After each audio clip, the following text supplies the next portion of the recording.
Hi friends, నేను మీ కిరణ్. ప్రతి సంవత్సరం శ్రీరామనవమి రోజున తెలంగాణలోని భద్రాచలంతో సహా అన్ని రామాలయాల్లో మధ్యాహ్నం పూట అభిజిత్ ముహూర్తంలో సీతారాముల కళ్యాణం నిర్వహిస్తుంటారు. అయితే ఆంధ్రప్రదేశ్లోని ఒంటిమిట్ట కోదండరామస్వామి ఆలయంలో మాత్రం శ్రీరామనవమి పర్వదినాన కాకుండా 4-5 రోజులు ఆలస్యంగా చతుర్దశి పౌర్ణమి రోజున కళ్యాణం నిర్వహించడం ఆనవాయితీగా వస్తుంది. అది కూడా సంధ్యాకాలంలో వెన్నెల వెలుగులో కళ్యాణం నిర్వహిస్తారు. ఒంటిమిట్ట రాములవారి కళ్యాణం మాత్రమే ఇలా ఎందుకు నిర్వహిస్తారు? చతుర్దశి రాత్రి పున్నమి గడియలు సమీపిస్తున్న సమయంలో వెన్నెల రాత్రిలో సీతారామ కళ్యాణం జరగడానికి వెనుక 2 పురాణ కథలున్నాయి. అలాగే ఏ రామాలయంలో అయినా హనుమంతుని విగ్రహం ఉంటుంది, కానీ ఈ రామాలయంలో మాత్రం హనుమంతుని విగ్రహం ఉండదు. అసలు ఎందుకని ఈ రామాలయంలో హనుమంతుని విగ్రహం ఉండదు అనే విషయాల గురించి ఈ వీడియోలో తెలుసుకుందాం. వీడియోని కంప్లీట్ గా చూడండి, చాలా బాగుంటుంది. వీడియోలోకి వెళ్లే ముందు వీడియోని లైక్ చేసి జై శ్రీరామ్ అని కామెంట్ చేయండి. మన ఛానల్ని కొత్తగా చూస్తున్న వాళ్ళు సబ్స్క్రైబ్ చేసుకోవడం మాత్రం మర్చిపోకండి. చాలా మంది చూస్తున్నారు కానీ సబ్స్క్రైబ్ చేసుకోవట్లేదు. ఇక్కడ చూడండి, దాదాపు 95% మంది నాన్ సబ్స్క్రైబర్ చూస్తున్నారు. ప్లీజ్ మన ఛానల్ సబ్స్క్రైబ్ చేసుకోండి, అలాగే బెల్ ఐకాన్ ఆన్లో పెట్టుకోండి. ఇంక లేట్ చేయకుండా వీడియోలోకి వెళ్ళిపోదామా? Let's start the video.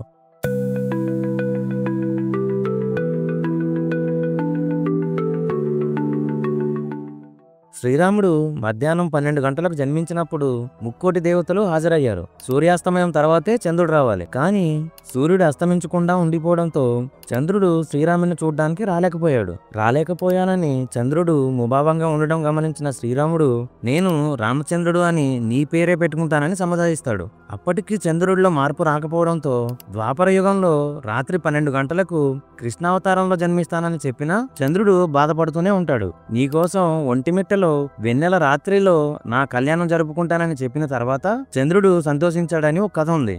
ఇక రెండో కథ ప్రకారం పాల సముద్రాన్ని చిలుకుతున్నప్పుడు చంద్రుడు లక్ష్మీదేవి జన్మించారని పురాణాలు చెబుతున్నాయి. కలిసి జన్మించారు కాబట్టే చంద్రుడిని చందమామ అంటాం. మరో విధంగా చూస్తే రాముల వారిది సూర్యవంశం, సీతాదేవిది చంద్రవంశం. భారతీయ సంస్కృతిలో కన్యాదానం చేసే వధువు తరపు వారికి అనుకూల సమయం వెన్నెల రాత్రి కాబట్టి అక్కడ సీతారామ కళ్యాణం కూడా వెన్నెల రాత్రిలో చేస్తారు.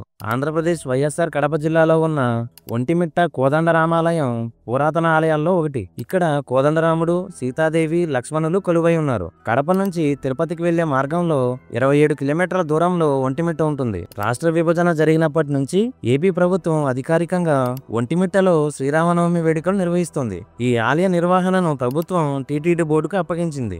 అప్పటి నుంచి ఆలయ నిర్వహణతో పాటు సీతారామ కళ్యాణ వేడుకలను కూడా టీటీడీ నిర్వహిస్తోంది. ఈ సంవత్సరం ఏప్రిల్ 11న ఇక్కడ కళ్యాణం నిర్వహించారు. ఒంటిమిట్ట ఆలయంలో మూల విగ్రహంలో ఒకే శిలలో రాముడు, సీత, లక్ష్మణుల విగ్రహాలు చెక్కారు. ప్రతి రామాలయంలో సీతారామ లక్ష్మణుల పక్కన హనుమంతుని విగ్రహం కనిపిస్తుంది, కానీ ఈ ఆలయంలో హనుమంతుని విగ్రహం ఉండదు. దీని వెనక కూడా ఒక పురాణ కథ ఉంది. పూర్వకాలంలో మునులు యాగం చేస్తున్నప్పుడు రాక్షసుల బాధ ఎక్కువై రాముణ్ణి ప్రార్థిస్తే ఆ సమయంలో రాముడు కోదండము, పిడిబాకు పట్టుకుని ఆ యాగాన్ని రక్షించాడని, అదే సమయంలో ఇక్కడ వెలిశారని చెబుతూ ఉంటారు. అప్పటికి రాముల వారికి ఆంజనేయ స్వామి పరిచయం కాలేదు కాబట్టి ఇక్కడ ఆంజనేయ స్వామి విగ్రహం ఉండదని చెబుతారు. సీతారామ లక్ష్మణుల విగ్రహాలు ఏకశిలలోనే ఉండడంతో ఈ క్షేత్రానికి ఏకశిలా నగరం అనే పేరు కూడా ఉందని అక్కడి అర్చకులు చెబుతున్నారు. ఉమ్మడి ఆంధ్రప్రదేశ్ ఉన్నప్పుడు భద్రాచలం చాలా ప్రత్యేకంగా ఉండేది. రాష్ట్రం విడిపోయాక మనకు ఒంటిమిట్ట రావడం చాలా భాగ్యం చేసుకున్నాం.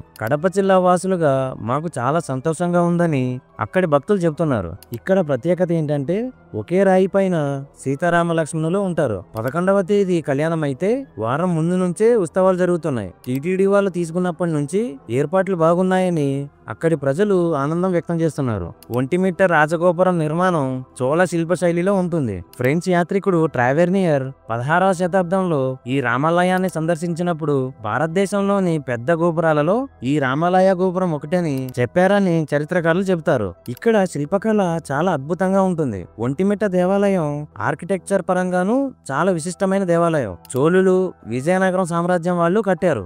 మొదలుపెట్టిన వాళ్ళు చోళులు, పూర్తి చేసిన వాళ్ళు విజయనగరం సామ్రాజ్యం వాళ్ళు. రంగమండపంలో 32 స్తంభాలు ఉంటాయి. మండపం ఓపెన్ ఎయిర్ థియేటర్ లాగా ఉంటుంది. పైన రూఫ్ ఉన్న గాలి వస్తుంటుంది. ఇక్కడ స్తంభాలు పోలో స్టైల్లో ఉంటాయి. పైన స్ట్రక్చర్ ఉంటుంది, అంటే విగ్రహాలు మలిచి ఉంటాయి. విశాల ఆవరణ ఉండే ఒంటిమిట్ట కోదండ రామాలయానికి 3 గోపుర ద్వారాలున్నాయి. ఆలయ ముఖద్వారం ఎత్తు సుమారు 160 అడుగులు ఉంటుంది. చోళ, విజయనగర వాస్తు శైలి కనిపించే ఆలయ స్తంభాలపై రామ రామాయణ, భాగవత కథలు కూడా కనిపిస్తాయి. ఆలయానికి ఎదురుగా సంజీవరాయ దేవాలయం, పక్కనే రథశాల, రథం ఉంటాయి. ఒంటిమిట్ట శ్రీరాముడి దర్శనానికి వచ్చే భక్తులను ఆకర్షించే అంశాల్లో ఇమాం బేగ్ బావి కూడా ఒకటి. ఇమాం బేగ్ ను 1640 సంవత్సరంలో కడపను పాలించిన అబ్దుల్ నబీ ఖాన్ ని ప్రతినిధిగా చెబుతారు. స్వామి భక్తుడిగా మారిన ఇమాం బేగ్ తాగునీటి అవసరాల కోసం బావిని తవ్వించారని చెబుతారు. దీని వెనక కూడా ఒక కథ ఉంది. ఇమాం బేగ్ ఈ ఆలయానికి వచ్చిన సమయంలో మీ దేవుణ్ణి పిలిస్తే పలుకుతాడా అని భక్తులను ప్రశ్నించాడు. చిత్తశుద్ధితో పిలిస్తే ఖచ్చితంగా పలుకుతాడని చెప్పడంతో ఆయన 3 సార్లు రాముణ్ణి పిలిచాడని చెబుతారు. బదులుగా ఆయనకు 3 సార్లు ఓ అని సమాధానం రావడంతో ఆయన ఆశ్చర్యపోయారు. అందువల్ల ఆయన పేరు మీదే ఆ బావిని ఇమాం బేగ్ బావి అంటున్నారని అక్కడి స్థానికులు చెబుతున్నారు. అందుకే ఒంటిమిట్ట ఆలయంలోని కోదండరాముణ్ణి ముస్లింలు కూడా దర్శించుకుంటారు. అయితే ఇప్పుడు ఆ బావి పూడిపోయి ఉంది. సో ఇది ఫ్రెండ్స్ ఇయాల్టి వీడియో. ఈ వీడియో మీకు నచ్చిందని అనుకుంటున్నాను. నేను చెప్పిన ఇన్ఫర్మేషన్ కనుక మీకు నచ్చినట్టయితే వీడియోని లైక్ చేయండి. అలాగే మీ ఫ్రెండ్స్ అండ్ ఫ్యామిలీ మెంబర్స్ కి షేర్ చేయండి. ఇలాంటి మరెన్నో ఇంట్రెస్టింగ్ ఇన్ఫర్మేటివ్ వీడియోస్ కోసం మన ఛానల్ సబ్స్క్రైబ్ చేసుకోండి. నెక్స్ట్ మరో ఇంట్రెస్టింగ్ వీడియోతో మళ్ళీ కలుద్దాం. జై హింద్.